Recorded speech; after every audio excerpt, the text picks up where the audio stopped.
बोलो अहिंसा परमो धर्म की। अमरकंटक के श्री आदिनाथ भगवान की। गुरु नाम गुरु आचार्य ज्ञान सागर जी महाराज की। मूक माटी रचयिता आचार्य परमेष्टि गुरुदेव की। नमः श्री वर्धमानाय निर्धूत कलिलात्मने सालोका नाम त्रिलोका नाम यद विद्या दर्पणायते। वर्धमान शब्द का अर्थ है आदिनाथ से लेकर के महावीर पर्यंत ऐसे जिनेंद्र भगवान हम सभी आपके लिए प्रणाम करते हैं। जिनको केवल ज्ञान प्राप्त हो चुका है वह केवल ज्ञान है। दर्पण के समान तीनों लोकों के सभी वस्तुएं चराचर उसमें झलक रही हैं। ऐसे प्रभु को आज केवल ज्ञान प्राप्त हो गया। वह केवल ज्ञान कैसा है? वह केवल ज्ञान छायक है, कभी मिटने वाला नहीं है। अनादि अनंत तक काल तक वह स्थिर रहेगा। जिसके जीवन में क्षण आ जाते हैं उसका जीवन का वो भाग्य हो जाता है। धर्मनाथ भगवान की करते हुए समंत स्वामी कहते हैं देव मानव निकाय सत्य में रेज से परिव्रतो व्रतो बुष्करे तारका परिप्रसो बुष्कलो व्योम नीव ससलो नमला। ऐसा अर्थ का भाव बता दे रहे हैं। हे भगवान आप समोषण में ऐसे विराजमान थे कि वहाँ देव भी थे, मानव भी, तिरंत भी थे। अभी आपने देखा चारों निकायों के देव यहाँ पर आ गए, तिरंत भी आ गए, क्योंकि समोषण में सबको स्थान मिल जाता है। उस समय जिस समय आदिनाथ भगवान का समर्थन लगा था 12 योजन का था, और जब उस समय आगे महावीर स्वामी का समर्थन आया मात्र 1 योजन का रह गया। तो फिर कैसे व्यवस्था हुई? इस समर्थन की विशेषता होती है जो भी यहाँ पर आता है सबके लिए स्थान मिल जाता है। जो प्रभु के चरणों में आता है, गुरु के चरणों में आता है, उसका कल्याण हो जाता है। उन भव्यों के पुण्य से वह वाणी खिलती है जिनकी ध्वनि है ओंकार रूप, अक्षर में महिमा अनूप। जैसे अष्ट महाभाषा समेत लघु भाषा 7 शतक सुचेत। वह भगवान की भाषा जो ध्वनि है, विशेषता देखो तिरंत भी यहाँ पर आ गए, अपनी भाषा में सब समझ जाएंगे। 18 महाभाषा होती हैं तो 700 लघु भाषा होती हैं। और आपने सबने देखा होगा कि समोषण में भगवान विराजमान हैं। उनके 4 मुख हैं, नहीं उनका तो एक ही मुख है, लेकिन केवल ज्ञान का आश्रय है कि जिस दिशा से भी देखा जाता है उस दिशा में हमको भगवान ही नजर आते हैं। इसलिए उन भगवान की वाणी ऐसी खिलती है बिना स्वार्थ के, बिना राग के, एकमात्र भव्य जीवों के कल्याण के लिए। जीवन एक प्रकार से संघर्षमय होता है। जीवन कैसा होता है? संघर्षमय होता है। या फिर जीवन कैसा होता है? खेल के रूप में होता है। या फिर जीवन कैसा होता है? उत्सव के रूप में होता है। जीवन की 3 परिणति हैं, या तो संघर्ष होगा, या खेल होगा, या उत्सव होगा। जिसके जीवन में प्रभु आ जाते हैं, जिसके जीवन में गुरु की छत्र छाया, जिसके जीवन में प्रभु नहीं आ पाते हैं, प्रभु से दूर रहता है। जिसके जीवन में गुरु नहीं आ पाते हैं, गुरु से दूर दूर रहता है, उसका जीवन संघर्षमय हो जाता है। और जिसके जीवन में गुरु आ जाते हैं, जिसके जीवन में प्रभु की कृपा बनी रहती है, जिसके जीवन में प्रभु की शरण बनी रहती है, उसका जीवन तो खेल बन जाता है। ये तो संघर्ष की बात हुई, एक खेल की बात हुई। लेकिन जो व्यक्ति प्रभु ने जो मार्ग बताया है उन पर चलता है, जो गुरु ने जो मार्ग बताया है उन पर चलता है, तो उसका जीवन संघर्षमय नहीं, ना खेल में होता है, बल्कि उसका जीवन तो उत्सवमय हो जाता है। जैसे यहाँ पर आपने पंच कल्याणक महामहोत्सव बनाया, उसका एक ही उद्देश्य है कि जो प्रभु ने हम सबको बताया, गुरु ने बताया है, उनके मार्गों में चलें। तो वह ओमकार ध्वनि कैसी है? अहिंसा में ही है। अहिंसा परमो धर्मा कहा जाता है। और से वस्तु स्वभावो धर्मो, वस्तु का स्वभाव ही धर्म है। वह ध्वनि कैसी है? अनेकांतमय है। अनेकांत में मतलब उसको सब लोग समझ जाते हैं, उसके भाव समझ जाते हैं। ये अनेकांत में तो समझने की शैली है। आचार्य महाराज जी ने एक बहुत ही अच्छा दोहा लिखा है, ही से भी की ओर चले बढ़े सभी हम लोग, छह के आंगे तीन हो विश्व शांति का योग। अनेकांत इसी को कहते हैं। 3 और 6 36 होता है। 36 का आंकड़ा अच्छा नहीं माना जाता है, क्योंकि उसमें 3 का मुख इस तरफ होता है, 6 का मुख उसके विपरीत होता है। जब उसको 63 बोलते हैं, 63 में बनाते हैं, तो 6 इस तरफ होता है, 3 आमने सामने, 6 और 3 आमने सामने हो जाता है। इसलिए अनेकांत में जो है हमारा जैन दर्शन प्रभु की वाणी है, ऐसा ही है नहीं बल्कि ऐसा भी है। यह कथनचित पद्धति ही अनेकांत में है। और वह द्वादशांग वाणी अपरिग्रह का संदेश देने वाली होती है। कैसा है कि भार रहित जीवन ही हमारे कल्याण के कारक होता है। जहाँ भार होता है वह नीचे जाता है। प्रभु सब भार से उतर गए हैं, पूरी तरह से परिग्रह से रहित हो गए हैं, और उन्होंने अनंत चतुष्टय को प्राप्त कर लिया है। अनंत चतुष्टय के धनी तुम ही हो सिरताज, और मुक्त बधू के कंत तुम, 3 भुवन के राज। ऐसे 3 भुवन के में राज करने वाले ऐसे त्रिलोकीनाथ भगवान, आपने अपने पुरुषार्थ से मोह को पछाड़ दिया, ज्ञानावर्णी दशनावर्णी को पछाड़ दिया, और जो मोहिनी के साथ साथ में अंतः कर्म को पछाड़ दिया। फलस्वरूप आपके लिए 4 प्रकार अनंत चतुष्टय प्राप्त हो गए। अभी अनंत अवस्था में भगवान हैं, जब सिद्ध अवस्था में प्राप्त होंगे, अंतिम उनके लिए शुक्ल ध्यान 14 शुक्ल ध्यान होगा, तब अंतिम समय में एक साथ 50 प्रकृतियों को नष्ट करके प्रभु के मोक्ष को प्राप्त कर लेंगे। इसलिए आचार्य महाराज जी ने इस क्षेत्र का नामकरण किया था, उसका नाम है सर्वोदय तीर्थ है, सर्वतीर्थ है। तो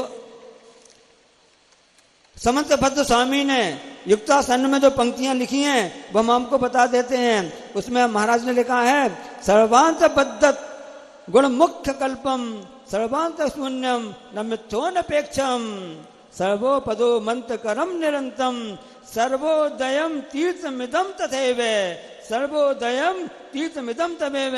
जिस सर्वोदय का मतलब होता है सबका भला हो, सब शांति को प्राप्त करें, सबका कल्याण हो। ऐसी भावना जहाँ पर होती है, हे भगवान आपका जिन शासन सर्वोदय तीर्थ है। और आज वास्तव में देखा जाए प्रभु का समुचरण रचा हुआ है, भगवान के उन्नयन प्राप्त हो गया है, तो यह वास्तव में अमरकंटक सच्चे अर्थों में आज सर्वोदय तीर्थ बन गया है। यह शासन में समस्त स्वामी ने इसलिए कहा है। इसलिए यह जो मार्ग है स्वर्ग को देने वाला है, मोक्ष को देने वाला है, जो सीधा स्वर्ग को जाता है, जिसके ज्ञान रूप दर्पण में, जिसके ज्ञान रूप दर्पण में अनंत पदार्थ, ऐसा उनके ज्ञान दर्पण में सभी पदार्थ झलक रहे हैं, लेकिन उसके साथ में वह उस रूप भी नहीं है, क्योंकि वे बीतराग बन गए हैं। इसलिए बीतराग की उपासना करना चाहते हो तो हमेशा ध्यान रखना, ऐसे प्रभु के चरणों में आ जाना, हम सबका कल्याण हो जाएगा। इसलिए ऐसी देशना का प्रवाह हो रहा है। प्रभु में जन बन गए हैं, केवली जन कहलाते ना, प्रभु जन बन गए हैं और हम जन के जन बने हुए हैं। आचार्य से किसी ने प्रश्न किया कि हे भगवान, हे प्रभु, हे आचार्य महाराज जी, हमको एक शब्द में, एक वाक्य में अंतर बता दीजिए, जिन और जन में क्या अंतर है। आप भगवान जो बैठे हैं, ऊपर बैठे हैं, 4 सिंहासन से 4 अंगुल ऊपर बैठे हैं, आपको सिंहासन भी छू नहीं पाया है, आप सबसे परिग्रह से रहित हो गए हैं, आप जन बन गए हैं, हम संसार में जन बने हुए हैं। हम में और आप में क्या अंतर है? तो आचार्य श्री की कितनी कुशलता, आचार्य श्री ने कहा, एक ही लाइन में उसको हम आपको स्पष्ट करते हैं। जो वैभव, जिनके ऊपर वैभव बैठा हुआ है, जिनके ऊपर वैभव बैठा हुआ है, वह हम सब जन कहलाते हैं। सुन लेना, जिनके ऊपर यानी हम सब के ऊपर वैभव बैठा हुआ है, इसलिए हम जन कहलाते हैं। प्रभु आप तो वैभव के ऊपर बैठ गए हैं, इसलिए आप जिन कहलाते हैं। एक ही मात्रा का अंतर है, क्रियाएं अलग अलग हैं। हमारे ऊपर पाप का, कसायों का बोझ लदा हुआ है, और प्रभु आप पाप कसायों से ऊपर निवृत्त होकर के ऐसे अनंत चतुर्दश को प्राप्त कर लिया है। इसलिए आपकी ध्वनि कल्याणकारी है, क्योंकि आपकी उस ध्वनि में कोई भी अपेक्षा नहीं है, किसी प्रकार की उसमें कोई भी अपेक्षा नहीं है। काय वांग मनसा प्रवर्तयो ना भवंत मुनिश चिकीर्षया ना समीच भवता प्रवर्तयो धीर तावक महंत मीहितम। ऐसे उसमें आया है ना, भगवान आपकी वाणी जो होती है काय वांग मन तीनों से एक साथ निकलती है, क्योंकि ऐसा नहीं कि एक हिसाब से निकलती होती है। और आप इन सब से अलग करके हैं कि आपने ऐसा 12 सभा तो लगी रहती है, 12 सभाएं 12 प्रकार की तो होती हैं, और वह ध्वनि दिन में कितनी बार खिलती है?